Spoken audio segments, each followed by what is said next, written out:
Welcome everybody to another episode of the Haunted Vermont. I know I've been slacking, but here we are once again. And here we're going to talk about an interesting little topic. We got another filmmaker here from Barre, Vermont, and his name is Austen. And we are also here with the casting director and actress. And the casting director is Candice, and the actress is Mia. Which, if anybody had read the online article about Rutland Herald, well, let's just say Rutland Herald had a nice little quotation about what happened to her in one particular moment regarding the Wilson Castle. But we'll settle down for a minute and let the flow of the conversation go on, and I'm just gonna shut the hell up now. Anyway, so Austin. You reached out to me. I know at first when we were first talking, they're like, yeah, I don't know, because, I feel like Haunted Vermont would be more for like, ghostly tales, and like films is kind of touchy because it was like, this is more like a mystery cool thing, but it's cool that it's Wilson Castle, but you guys had ghost stories. So I'm like, all right, I'm in. Let's do this. So, Austin, I want to first start with you because, so you're a filmmaker from Barre. What made you even want to start filming your own stuff? Because I know from what I was reading from your Indiegogo and from what you sent me with the article is that this project, the Red Raven's Kiss, is going to be started off as like a short, but you eventually hope to make it into a full length. So talk to us about your experience of what made you want to dive into filmmaking. Sure. Yeah, so that's kind of going a little ways back. But filmmaking for me has always been an extension for storytelling. For me, a lot of directors got early into filmmaking by a parent, a dad or mom, putting a camera in their hand or taking them constantly to the movie theater. But that wasn't really necessarily my background with it. Growing up, we didn't have many theaters like anywhere close by where we lived, and where we lived was out in the middle of nowhere in Vermont, which has kind of led to my love of Vermont. While a lot of filmmakers like to leave the States and go to the more popular areas, Vermont has always been a home of mine, so I've always tried to make films themed around this beautiful state. But of course, it's not like anywhere close to Hollywood in any capacity. But where I grew up, there wasn't cable, no theaters nearby. We didn't have movie cameras or anything like that. But because I grew up homeschooled, and because we didn't have video games or anything at that time, even though I'm not super old or anything, but we didn't have video games back then. So I entertained my sister and I through storytelling, because we weren't in school, like a traditional school setting, as long as most kids would be in like an 8-hour shift or whatever. So we would spend a couple hours at home doing work with our mother, who was our teacher. And then the rest of the time would be me trying to entertain my sister through different kinds of storytelling. And going up through middle school and high school is trying different things of different ways to express storytelling through comic books. Even though I wasn't very good at drawing, I like to write and draw little comics, or just orally telling stories, or eventually getting really into Dungeons & Dragons, which is a story-based game. But in high school, I found my niche, which was crafting stories for different class projects. Instead of doing like a poster or anything like that, which I was getting sick of, I would do a little short film or a music video. So that's how I got into filmmaking. And then just through college, just learning more about film and the art of storytelling. And right now, I also teach mythology and screenwriting. But yeah, thank you very much for having us on the show, Paul. And while this movie that we're talking about today, The Red Raven's Kiss, isn't necessarily a supernatural film, we do kind of play off that a little bit, as we have a gothic horror murder mystery slasher film. So while it's more set in the real world, based on our location that you mentioned before, Wilson Castle, we kind of play with the idea of, could there be supernatural elements to this film or not? But yeah, that's kind of how I got into filmmaking. And yeah, again, thank you for having us on. Not a problem. Yeah. So if I may say real quick, so I went to Stafford for digital art, but I never got a chance to go back for a second year because of credit. So if I went back to Stafford, that means I wouldn't have been able to graduate on the year where I'm supposed to because of the quote credit. But anyway, so I didn't really have a chance to do like what do they call it? Video media to learn more of like video editing, shooting, stuff like that. So like so everything that anybody sees for Haunted Vermont is really just been taught by myself.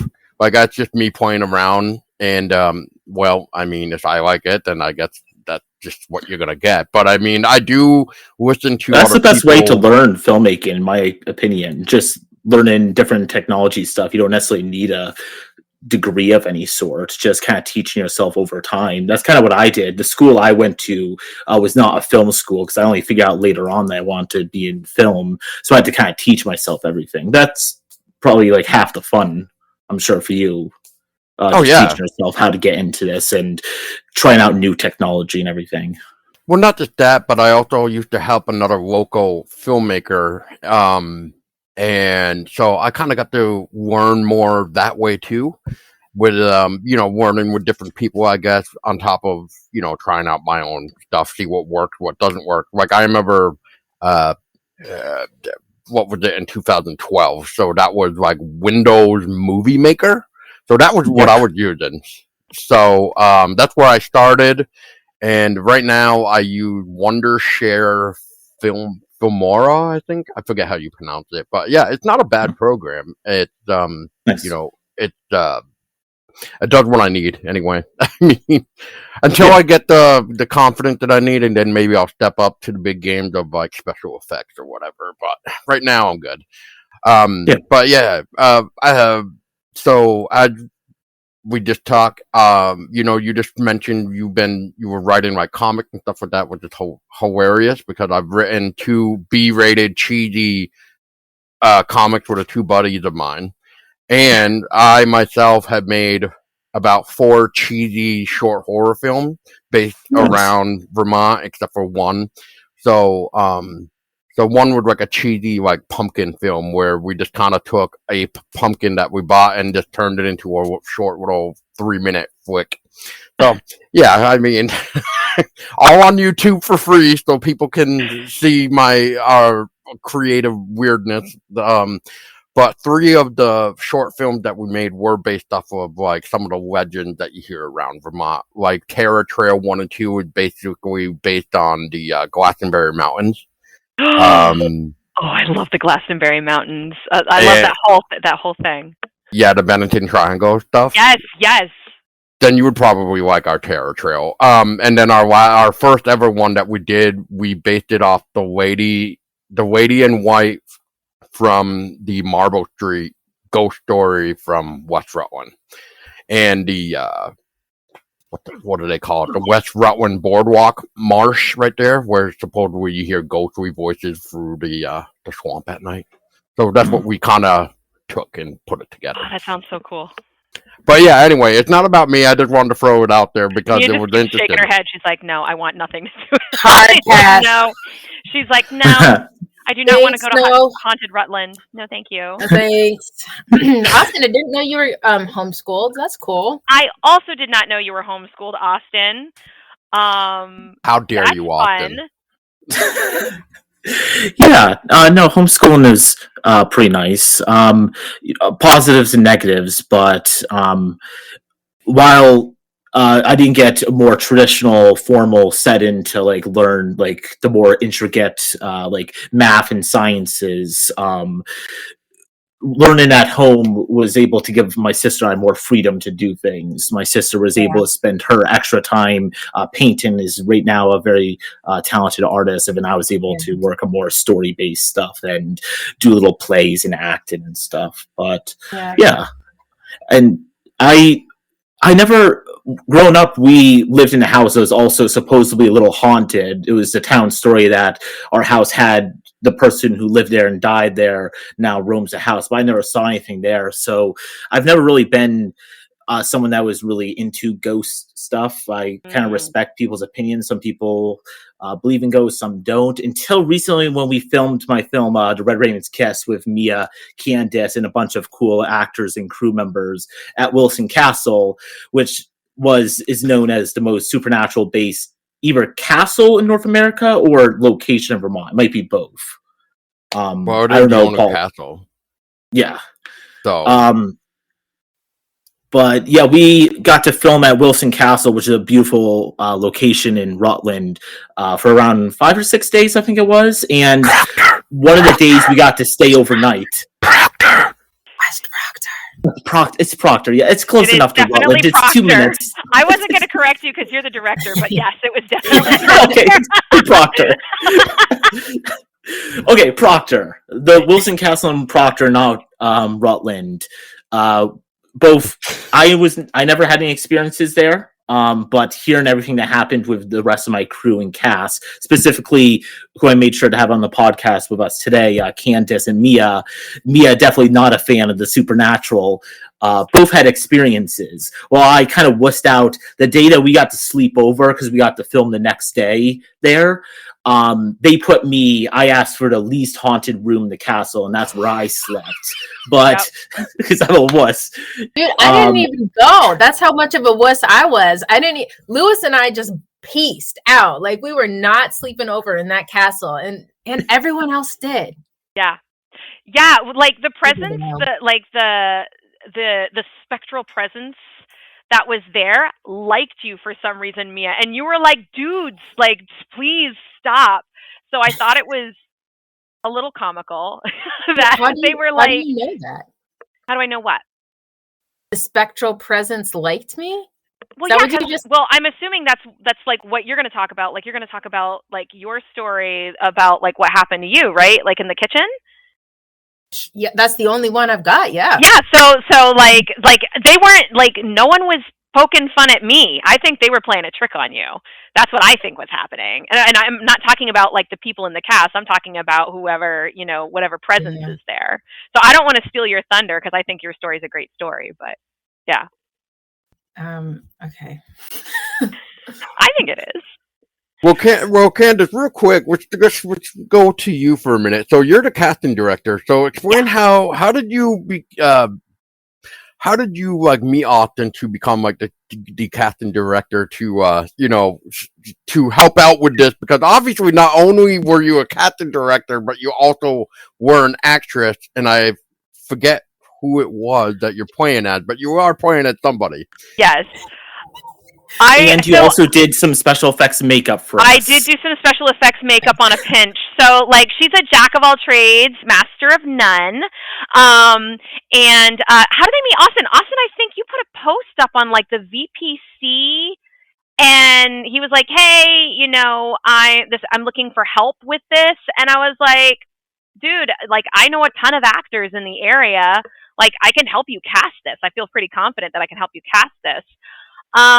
And we got, like a few submissions. Austen was actually working on his end as well. Cause of course he knows, I think, more people down south and I know more people up north.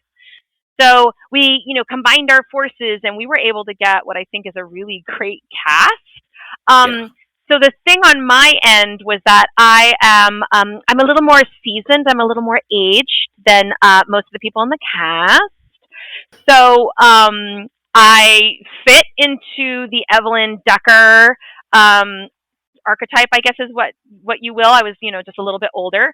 And so I was like, you know what? I'm not getting anybody who's like auditioning for this part. Like, I'll just throw my name in just to like have something to fall back on.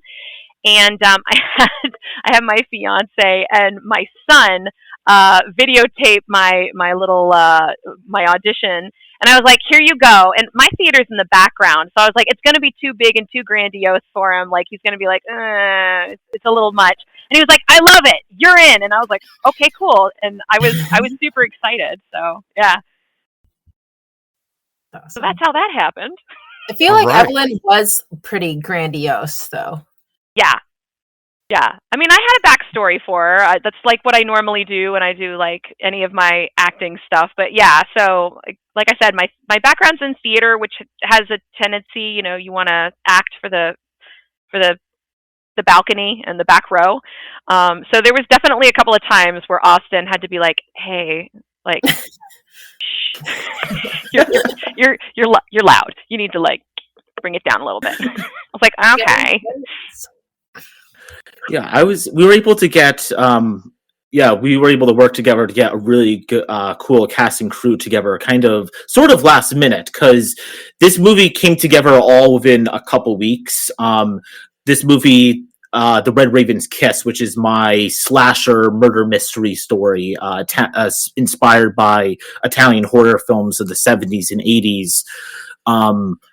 This has been a feature film that I've been trying to get off the ground for a little bit. I need to finish the feature film script and then see what happens after that. But in a last minute just point of inspiration, I just had the idea of, hey, let's just see if I can get the castle. It seems like a cool location. I wanted a gothic horror base location to fit, and that location, which is this cool old red brick castle, it fitted so well. And but it was something that I wanted to film in October for Halloween and maybe submit it to a couple horror-based film festivals during that time. So Candice and I was not even in the United States. I was in Peru with my wife. I forgot about that. So we couldn't even meet in person or anything like that. So it was all just people sending you and then sending me video auditions. But yet, even though we really put things together last minute, I was very happy with the cast members we got, which is a combination of people with theater backgrounds and film backgrounds. Candice, you have more of a theater background, and Mia has more of a film background. But Fair yeah, enough. did you guys, Candice, did you want to talk about maybe your experience at the castle? Because while we're doing a whole bunch of filming and I'm running around crazy, setting different shots up and everything, you were trying to, I asked you, and you said it was okay, that you tried to make a podcast of your own of interviewing different people kind of behind the scenes when you were on set. Yeah. And you got some cool, perhaps ghostal interference outside of what happened the night that we stayed there, which you should talk about. Yeah. So there was a couple of things that happened, and I have gone back and I've listened to what little audio I was able to pick up. So to put you in the loop here, Paul, basically what happened was I brought my podcasting equipment and a microphone, and a bunch of us went up to I guess it would be the third level. We went up to the third level. So I don't think technically that was the attic, but it was like, clearly it used to be like the servants' quarters, I think, up there. And from what we were told, it was one of the highest, like most haunted areas was that level. So we went up and we kind of just like listened to see if we could hear anything. We kind of just talked amongst ourselves, had a nice little bonding moment, but also like asked some questions of the house, or, the presence that was there, the ghosts, if you will, that was there. And I did get, and I went back and I listened to it, there's definitely like something on there. I can't make it out, so I don't know if it's something that's trying to say, someone's trying to say something, but it definitely was like something that wouldn't be like a normal creak or anything like that. So, so that was pretty exciting that I actually caught that. But we talked for 2 hours. Like, I had my equipment on for 2 hours, and I went back to listen to it, and it cut off just after that sound. And actually, if I remember correctly, I had asked somebody like I know what happened. Gabby started talking about, and she even said to me, because I told everybody, like, hey, I'm just going to record the whole way. You just say what you don't want in the podcast. I will edit it out. But I'm going to keep recording just so that, like, I don't lose anything. Because I can always edit. As you well know, you can always edit around. Right. And she specifically said, she started talking about something kind of personal. And she said, I don't want you to put this in the podcast, but, like, I'm going to tell you guys. And at that moment, that was the last thing that we heard. And I didn't touch it. Like where I had the equipment and where I had it, it would have been very difficult for me to stop. And the batteries in that device were brand new. There was no reason for anything to basically flub. It's brand new equipment. There was no reason. I've never had an issue with this equipment before. So we had come to the conclusion, the consensus, that it had to have been like one of these ghosts was being very sensitive to Gabby and what she was sharing, and wanted to make sure that she was not on record because maybe they just didn't trust me. I think I'm very trustworthy ghosts, but hey, that's okay. I understand. But I thought it was very sweet that they were trying to protect her. In that room. Sorry, in that room up there, there's a shrine to the kids because that was like the kids' room or something. So maybe it was one of the kids. It's actually funny that you say that because it wasn't in that room, but it was in the room just adjacent to that room. So it would have opened right up into that room. So it's very possible. By the way, that room was a little creepy because they had that was the one with the casket that was the room I had a hard time being in at night. I was like, I don't want to be here. But yeah, so that's very interesting. And Gabby definitely kind of like, I remembered her the next morning. She had said, she was like, you know what? I feel better. Like I feel, I just feel like they're okay with us being here. So she clearly was touched in some way, although I don't think, I think she had like maybe one little thing happened to her, like some light had moved or something like that. You'd have to ask her about that. But she had like more of this feeling, and I do think Gabby's very like open to that. So that was really nice to sort of get that affirmation. But the other thing that happened to me, which is the most fun, so I slept in the room with the black dress, Paul. Now, my understanding is that this room is not the most haunted. However, there is, some stuff that happens in there. So me being just a little bit of a chicken that I am, I slept with the door open with my head basically right in the doorway because I was like, if there's going to be like some, tricky things, some tricksy little things that are going to be trying to happen to me, I want to be able to like backwards roll right out of there and be like, hey, thank you, no, thank you. Also, one of the main reasons why I was over there is because they had a cord, so I was able to plug in my heating pad because it was very, very cold. So I was able to plug in my heating pad so I stayed warm in my sleeping bag. It was so cold. Well, one of the things that I made sure to do was I went over, there's a phone. There's a very cool old antique phone. And I checked the phone to see if it had a dial tone. It did not. So I was like, okay, cool. I can go ahead and unplug this. I don't really need to worry about it because for whatever reason it was plugged in. I don't know why. So wouldn't you know, I'm sleeping and in the middle of the night, there's a phone ring and it's clearly that phone. So I wait to see if there's a second ring that happens. It doesn't. It just rings the one time. So I'm like, I must have forgotten to unplug it. It probably was just like a little glitch of the matrix or whatever. So I wake up the next morning and the phone's not plugged in. I check the ringtone again. There's no ringtone. So I ask everybody else, I'm like, did you guys hear the ring in the middle of the night? And, no, everybody's like, no, didn't hear it. Austen was in a room. He had his door closed. He was like, no, I'm not going to be here with anybody else.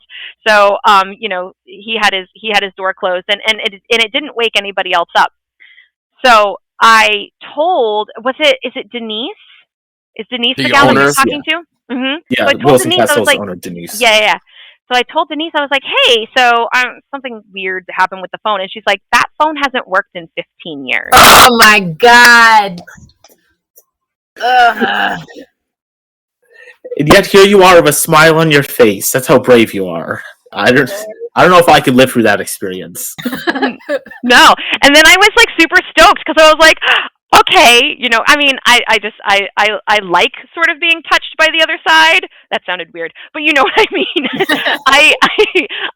Careful what you wish for. I know. So, and I feel like, so one of the things that I try to be like, because I try to be really respectful. And so like, I made sure when I went to bed that night, I was like, hey, if I'm invading your space, if this is like a protective space, like, please let me know. I don't have to sleep here. I can literally sleep anywhere else in this house. I definitely think that there were some ghosts in that house who were just like jokesters. And if I remember correctly, Denise had told us that, what was it, her father? Was it her father that was a little bit of a trickster? It was the father, or there was like someone that worked there. Yeah, there was definitely a male presence in the house that was a bit of a trickster. And so I was like, it wouldn't shock me if that was the person. But I also know that that was the room that I was in, which I lovingly call the peacock room. I'm sure that's not what it's called, but there was all this peacock stuff in there. So I lovingly called it the peacock room. And I think that it might have been the mom who actually stayed in that room, which I think is Denise's mother. I believe was the one who was like trying to be like, hello, what are you doing? So, and that's my story, and I'm sticking to it. That's fair enough. Well, I guess I will say, so the room that you're talking about, for just in case people that don't know Wilson Castle, you're talking about the one on the second floor where it's all like nicely done, where it's almost like there's like a fantastic mirror on one side, and then it kind of splits into I don't know what you want to call it. I'm just going to call it like a half bathroom, and then it kind of goes into the other bedroom. Yes. Yeah. Green turquoise one. Correct. Yeah. And it's got the black dress. Yep. I just know that can be one of the rooms that the black dress can be in. Otherwise, when it's not in that room, it's actually up in the closet in the third area. So I know that. And I'm just wondering, That closet is Austen's favorite place in the entire castle. Oh, yeah. So what Mia's referring to was my horrible experience. It wasn't that bad because I didn't have any ghost presence. The whole time I was making sure anytime we filmed a location to ask permission of the ghost, being like, hey, we're just here to do something. We're going to leave. We're being respectful of your space. Please don't interfere with us. More like just don't touch me or anything like that. But there was one night that me and I were filming. Remember, Mia, when you were walking, your character is basically up on the top floor, pitch black. There's no electricity up there, and you're looking for someone. And I'm basically up there to kind of like make creaky noises by having like doors swing open and stuff like that. So I had to be like hiding in the dark, waiting for Mia to come into the space, filming with her phone as we did it. And I was just stuck in the dark, just praying, please don't touch me. Please leave me be. Just let us do this so I can get out. Actively sweating, although it's very cold up there. You're talking the third floor, right? Yeah. Yeah, third floor. The third floor, which no electricity, nothing's there. Well, I was in the dark for a very long time. 2 a.m. too. Casual 2 a.m. Just whatever. Like casual 2 a.m. Yeah. Well, that also used to be the floor where they used to do like the DJs in that one great big room, the ballroom. I think that's what Denise called it. So yep, the ballroom. Yeah, that's where I was that's where you were hiding. Yeah, I haven't been there in a while. I remember the last time I was up at the third floor, it was definitely the attic when we were filming like a small little short film, but. And that was an interesting night too. But yeah, anyway, so real quick, Mia, what's your story? So you became the actress. So did Candice find you, or did Austen, or how did you get into it? Austen reached out to me via backstage, probably because I live pretty close to the Wilson Castle, so that was just what is that word? Synchronistic or whatever. But and I actually don't use backstage anymore. So I did a little is that a cat? What is that? Yeah, this is my black cat named Ryder. He always Hi, Ryder. He always has to be with me when I'm in what I call the office. So Oh, I like He's that. looking at you so lovingly. He's just So like looking much up, like, care. hi. yeah, he wanted me to headbutt him, but kind of looking at him like go to sleep for a minute. Well, I have a parrot behind me that I'm trying to block out of the video with my body, but I can hear him starting to laugh whenever Candice is laughing. So like if you hear someone cackling behind me, it's my animal. It's not a the bird, not a ghost. Got it's not a it. Okay. Okay. Right. Anyway, so Austen reached out on Backstage. I don't use Backstage anymore, so I couldn't message him back, and I just full on social media stalked him. I think I found him on Instagram or something, and I was like, yes, it was Instagram. Okay, yeah. So I was like, yes, I would love to, submit a self tape.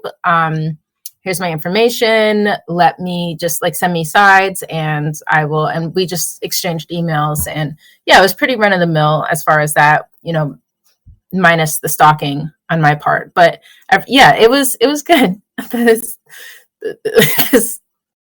There's a cat. It's so cute. It is very distracting, I must admit. So distracting. Is that the headbutt? That was the headbutt, and he just bit me on the nose. So. Oh, I can relate with the birds. Yeah.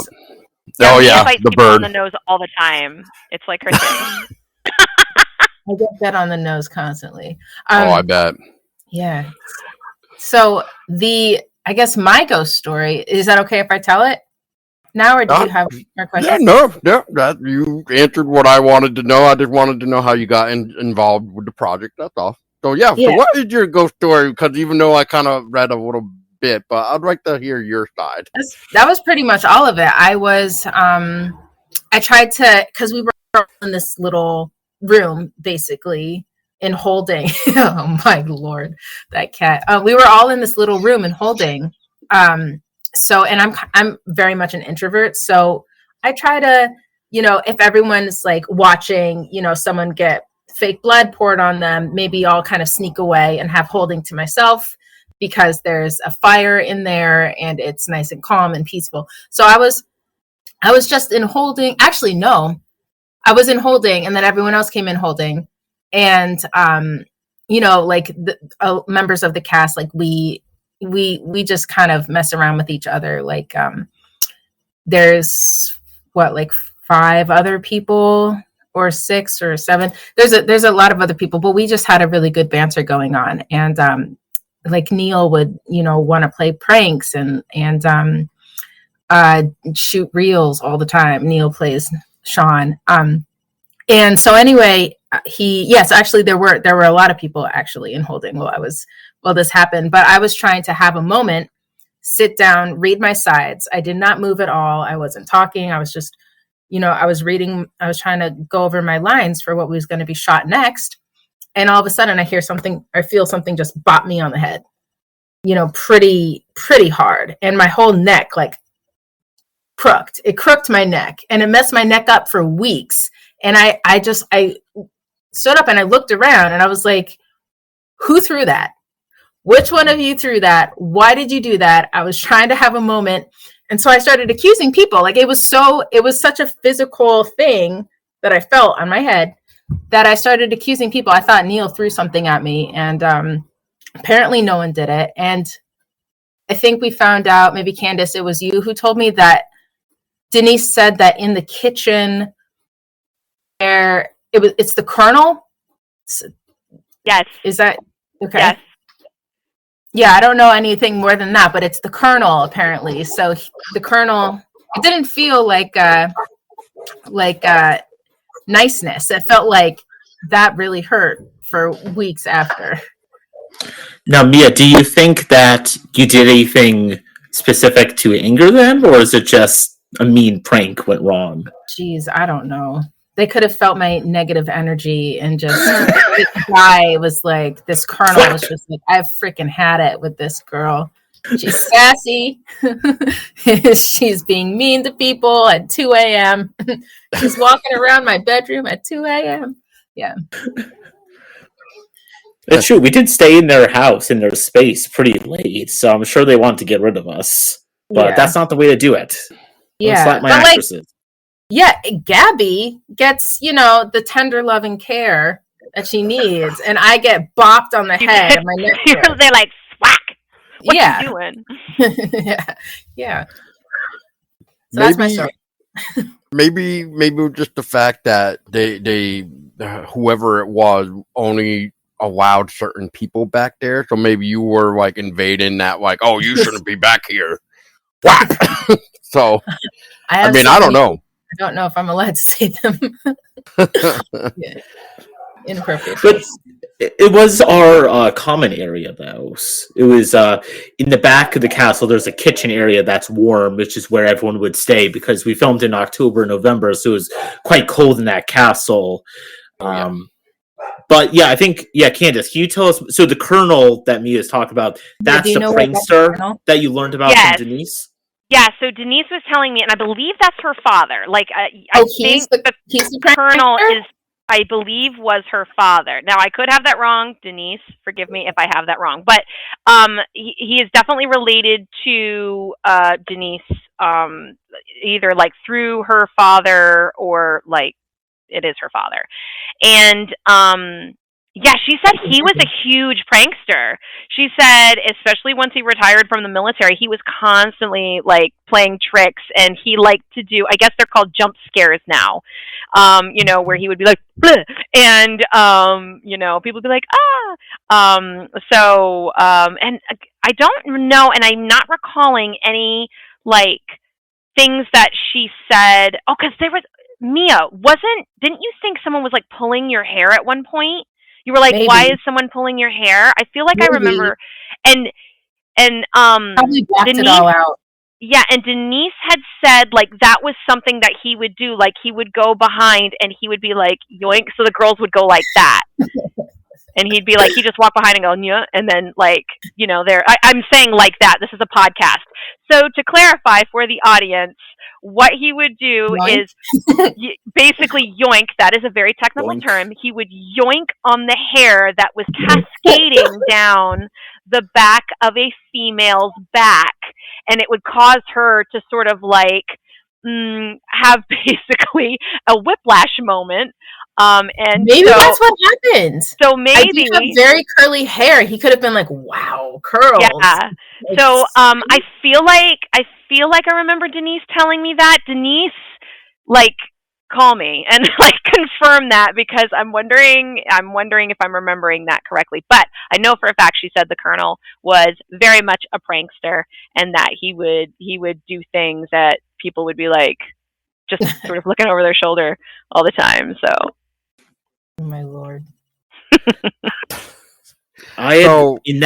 Oh, sorry. Keep going, Paul. Oh, I was just gonna say. So, I know Mia's not the only one that really didn't stay overnight. So, for Candice and you, Austen, so you guys were sweeping up in except for Candice, she was probably second floor. But Candice, real quick, were you ever up in the room sweeping, or any time like up during filming up in the third room at all, or third area? Yeah. So that's where I did a lot of my audio recording, was in the third level. Okay. So yeah, I was definitely up there. And I believe the place where I got the most, like I got the sound that was, it wasn't the same as all the other sounds, and it definitely wasn't anyone that like was there, and it wasn't like a normal creak of the house or anything like that. Was in the circular, I don't know what that room is called, the circular room over the tower room. Yeah, I think there was a carriage in there, like a baby carriage in there. Yeah. So, and then I talked to Denise about that the next day. So that's not where my equipment turned off. My equipment turned off in the room adjacent to the room where the coffin and the children's shrine is. So not the room with the bedroom, but like the room that's almost like a tiny little sort of hallway, or like an open, I don't know. It's like that open area right by the stairs. Yeah. So that was where my equipment turned off. I remember very specifically. I don't remember that's where the equipment turned off clearly, but I remember that was where we were standing when Gabby very clearly was like, "Hey, don't put this on the podcast." So I remember that very distinctly because I wanted to make sure that I made a mental note. Even though she had already said it, I wanted to make sure I had a mental note so that I would, honor her wishes. Well, the reason why I bring it up again, just for clarification too, is because while you guys were filming, and maybe Mia was part of it too, but so depending on how late were you guys up? Like, were you filming up there per se? Like was it kind of late, or was it not too late? I know where I'm going with it. Are you serious? 4 a.m. Yeah, I'm serious. Up on the third, up in the third area.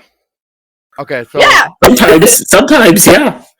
Okay, so you, all three of you will take this question then. So, at any point in time when you guys were filming up in that third area, did you feel like you were being watched from afar? Oh, definitely. Okay. Definitely. All right. Yeah, I was always uneasy up there. I made sure to ask permission from people that weren't there, or maybe were there a lot. They were there. Don't you negate the spirits, Austen. Or also smack me. Uneasy they probably will. is an understatement. The way that he ran out of that closet to get back down onto the second level, I should have had that filmed. Yeah.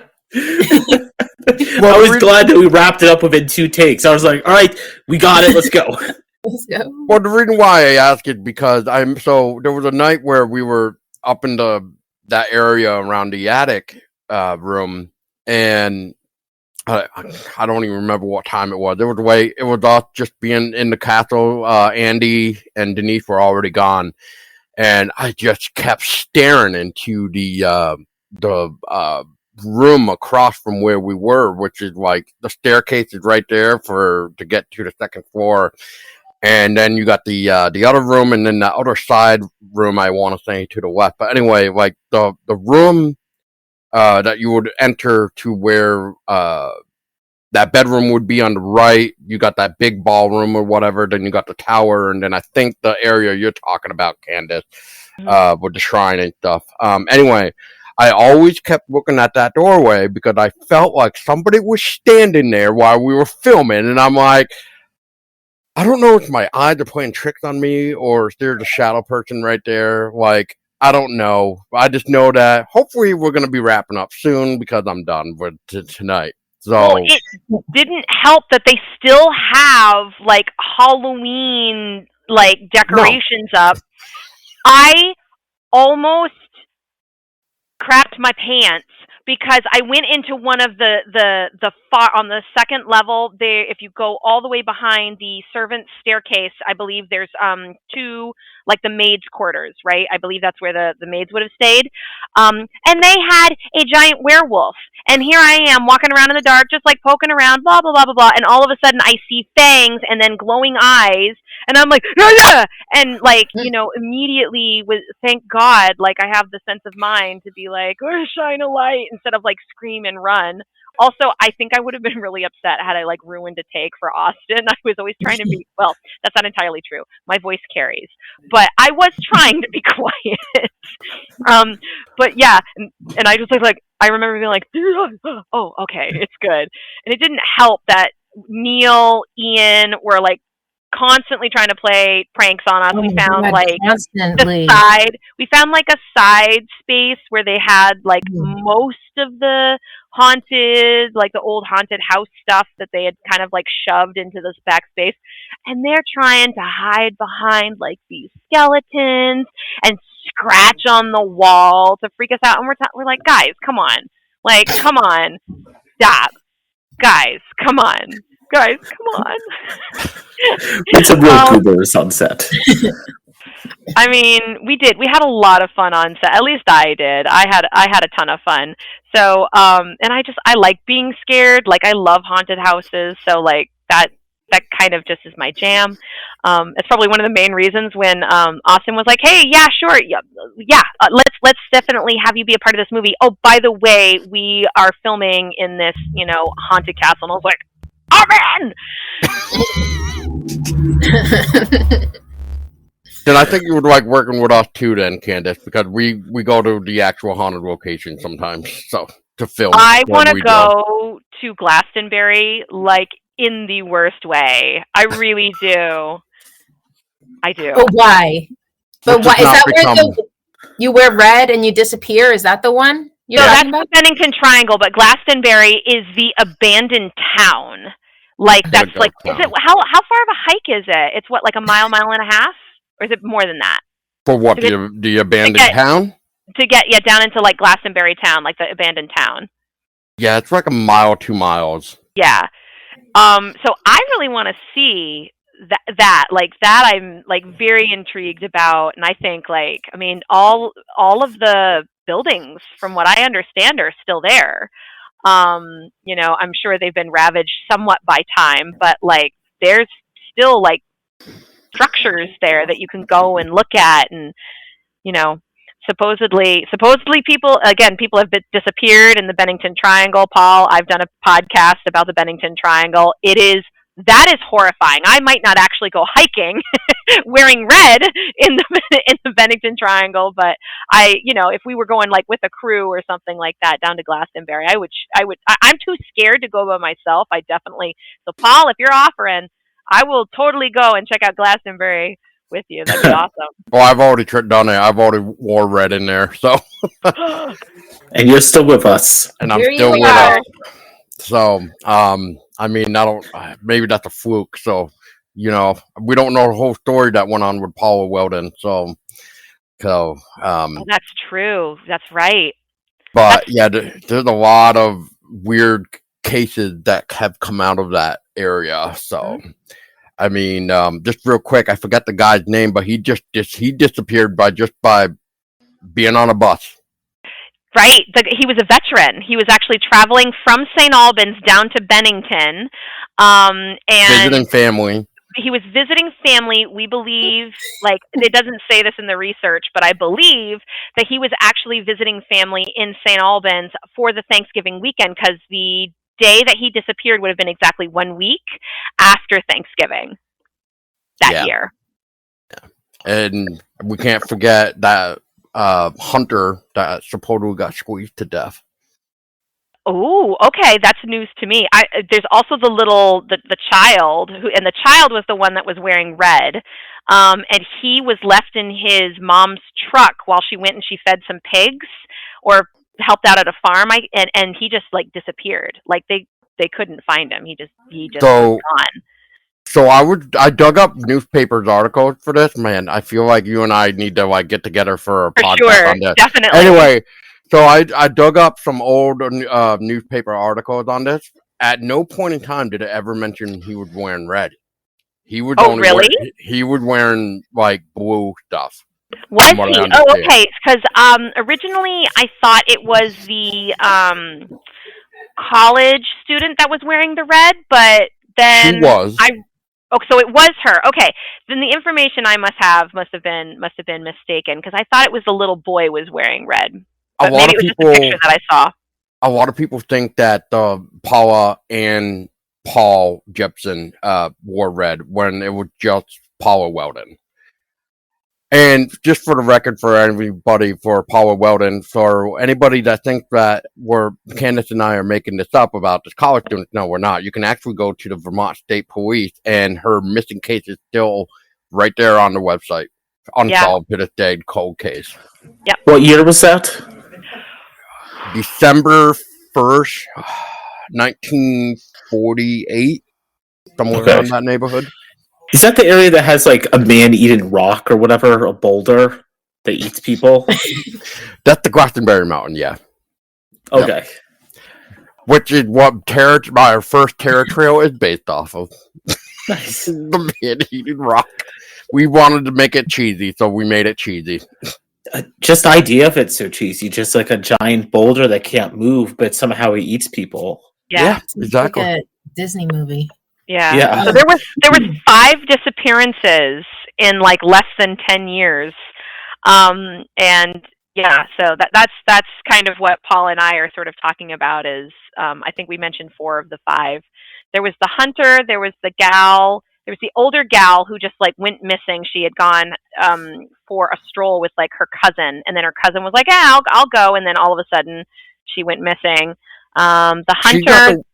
She's not the one that like I'm trying to remember the story, or I'm getting it confused with another story, but I think she's the one that went on Hell's what is that trail called? Hell's something at Glastonbury, and I think she wanted to scout ahead, so she did, and then that's how she ended up vanishing. So no, I'm talking about the gal who was injured. She like tripped and slipped or something like that.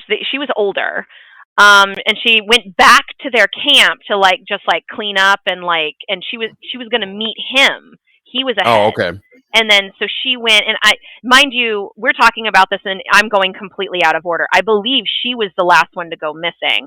But the reason why the what was her name? Paula, right? Oh yeah, Paula Weldon, you mean? Paula Weldon was kind of the most famous is because her parents were fairly well off, and she was going, if I'm not mistaken, to Bennington College at the time, right? Not just that, but her disappearance was so far stretched, it brought people from New Hampshire, and it also was the reason why the Vermont State Police were formed. Yeah. Oh, well, and I believe if I'm also not mistaken, there was like they actually, because this happened, I think in the like you said, like Winter. in the 40s or the 50s. So that was the other thing that was really weird about this is it was abnormally warm that day, and when she went, she wasn't wearing like she wasn't wearing very much, and like the temperature dropped like 30 degrees, so it was like a balmy 50, and then it dropped to like below 20 or something like that. So yeah, they like that was anyway. I'm sorry, I digress. We're kind of getting off topic. Sorry, Austin. Yeah. Squeezed to death. Squeezed to death. Is that what you said? Yes, squeezed to death. Like flat? Like there was no bruising, there was no markings of a struggle at all. Like it was just clarified that she was just squeezed to death, according to the newspaper article. It was aliens. It was totally aliens. They're pretty. There's so many theories, Mia. Like if you want to not sleep, aliens. Yeah, if you want to not sleep for like 6 months. No, I like sleep. I want to sleep. Sleep is good. Yes, it is. Well, so real quick, if anybody's wondering what Candice and I are talking about with the whole Bennington Triangle aspect, just look at it as it's like the Bridgewater Triangle, which it goes on in Massachusetts. Just look that up. That's even more weird. So, yeah. But anyway, to get back into the conversation just a little bit, for I guess you could say closing comments in a way. So Mia, with your experience and stuff, with you, I don't know, got punched in the head or something. I don't know what happened there. I guess, how do you feel about working with Austen, and would you work with Austen again? Yeah, I would work.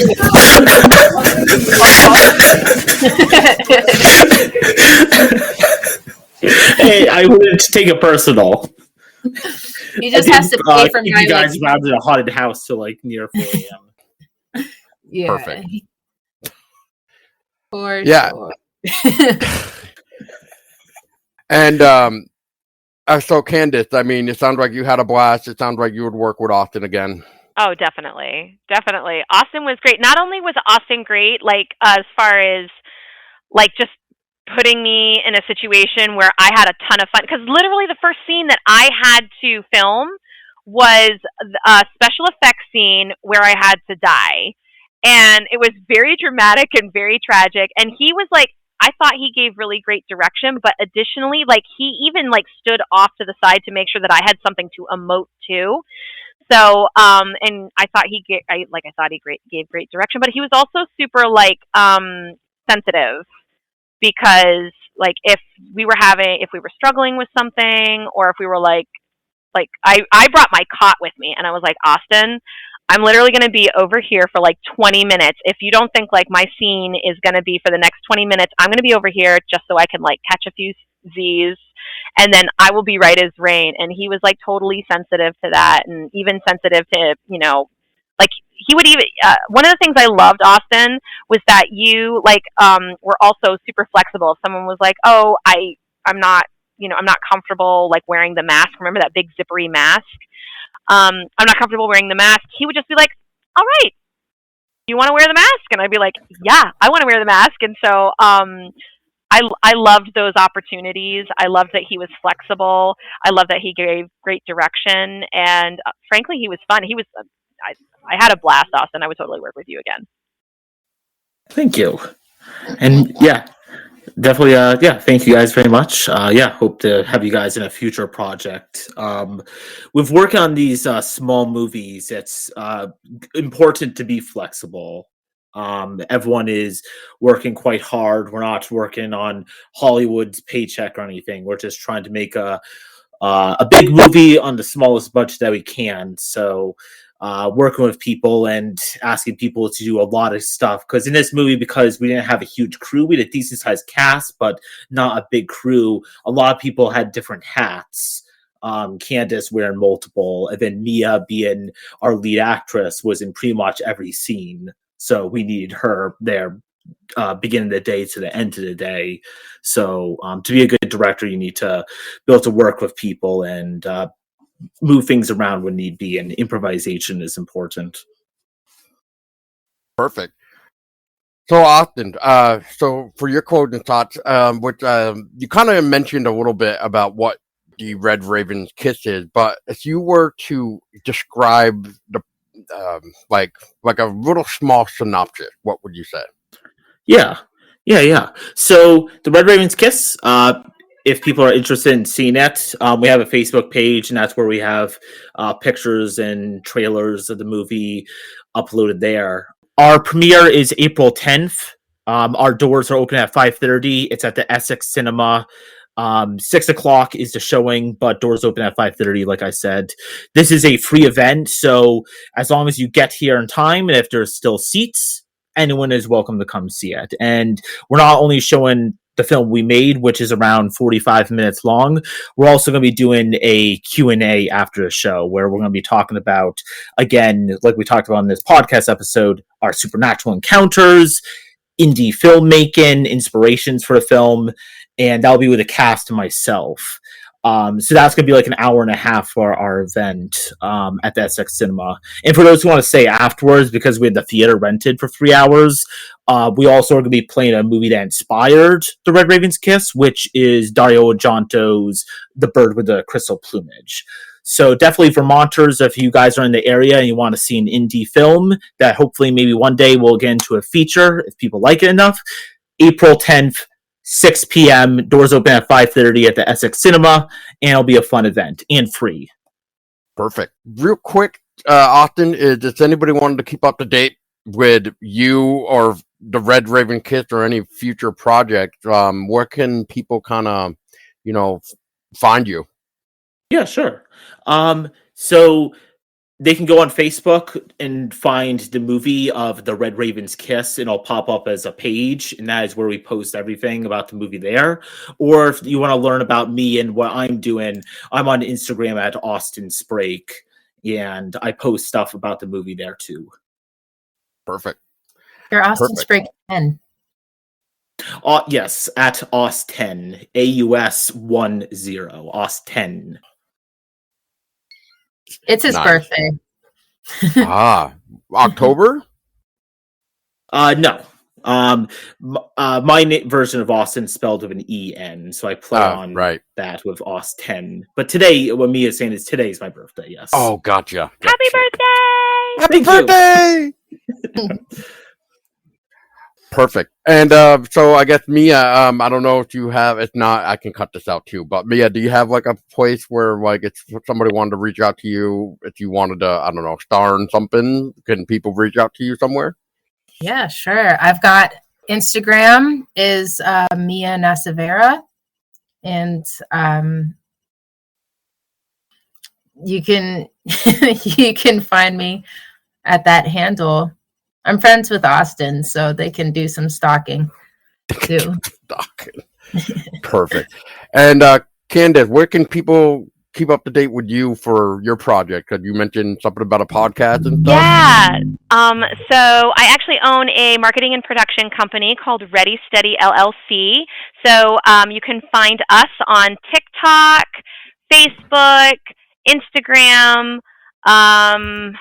I'm sure I'm missing something, but basically all our handles are the same. It's at Ready Steady VT, and our website is readysteadyvt.com.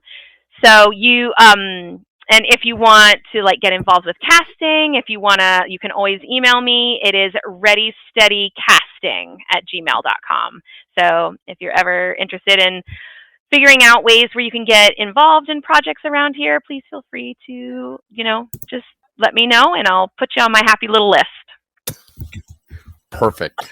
Well, all right. Well, thank you all so much for your time. I know we kind of spent probably a little bit more than what we were talking about, but that's okay. That's what happens when you get sidetracked and everything else. Exactly. That's like our whole cast. We have like 3 extra days of shooting because we can't stop talking. Sounds like my experience. We have what we call the goofball who doesn't shut up, and then no wonder why it's like, oh, we gotta get this done now. Yep, which is all fun because the way I look at it is, if you can't have fun making movies, then what are you doing? So right, yeah, that's a good motto. Well, I mean, why not? You gotta have fun. Yeah, you gotta have fun. Yeah, because otherwise, who's gonna help you in the end? Exactly. And I feel like we had fun, even though it was a little cold. We stayed up late and we had some ghosts popping up here and there, but I definitely had fun with these guys. I mean, you guys survived. Dun dun dun. Wow. We did survive. All right, well, with that note, I will thank everybody again, Austen, Candice, and Mia for their time, and I will have probably stuff in the description below for this episode, so if you are interested with everything that we were talking about, I will do my best to do that, and if it's not there, then somebody can yell at me, and I will do it. But until next time, everybody, remember, be careful what you might find, because you just might have a ghost.